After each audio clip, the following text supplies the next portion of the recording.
Dica, atividade 7, oitavo ano. Resolver problema que envolva a variação proporcional, direta ou inversa, entre grandezas. Primeiro, a gente tem que saber relembrar um pouquinho o que é proporcionalidade. Proporcionalidade é uma relação de proporção existente entre duas razões. Elas podem ser direta ou inversa. Para vocês entenderem melhor, eu vou resolver um exemplo aqui, certo? Para percorrer 300 quilômetros, um carro gastou 30 litros de combustível. Nas mesmas condições, quantos quilômetros o carro percorrerá com 60 litros? Para vocês entenderem melhor, fiz um esquemazinho. 300 quilômetros, 30 litros. X quilômetros, que é o que eu quero saber, 60 litros. Ou seja, 300 sobre x vai ser igual a 30 sobre 60, né?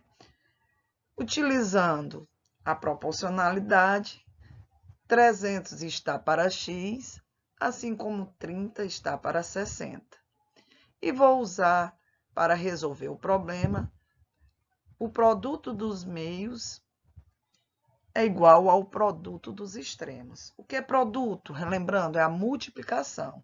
Então, eu vou multiplicar, né? O que vocês diziam, tia, multiplicar em cruz. Então, vamos lá.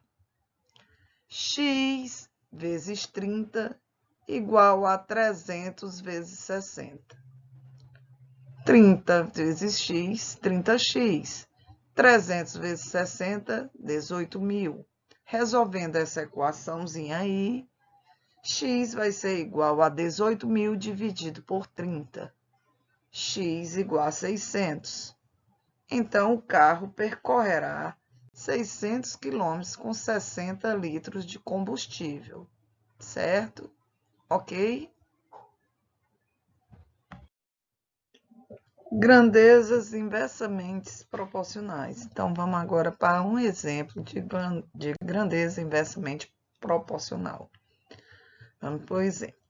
Um automóvel com uma velocidade constante de 120 km por hora realiza um trajeto em 2 horas. Qual deve ser a velocidade desenvolvida pelo automóvel para que o mesmo percurso seja realizado em 3 horas? Ora, observe que o percurso é o mesmo, né? Ou seja, a distância é a mesma, né? As horas para ele fazer esse trajeto aumentou. Se o percurso é o mesmo, mas as horas aumentaram, então é porque a velocidade do carro diminuiu, né? O carro foi mais lento para poder fazer o mesmo percurso em mais tempo, a velocidade dele caiu, certo? Observe aí, uma grandeza aumenta, que é as horas, a outra diminuiu, que é a velocidade do carro. Esse tipo de situação é chamada de grandeza inversamente proporcional. É exatamente isso. Uma aumenta, a outra diminui, certo? Então, eu fiz esse esquemazinho. X quilometragem por hora, ou seja, X a velocidade, eu quero saber, né? É feito em 3 horas. 120, que é a quilometragem dele, que diz no problema, ele faz em 2 horas.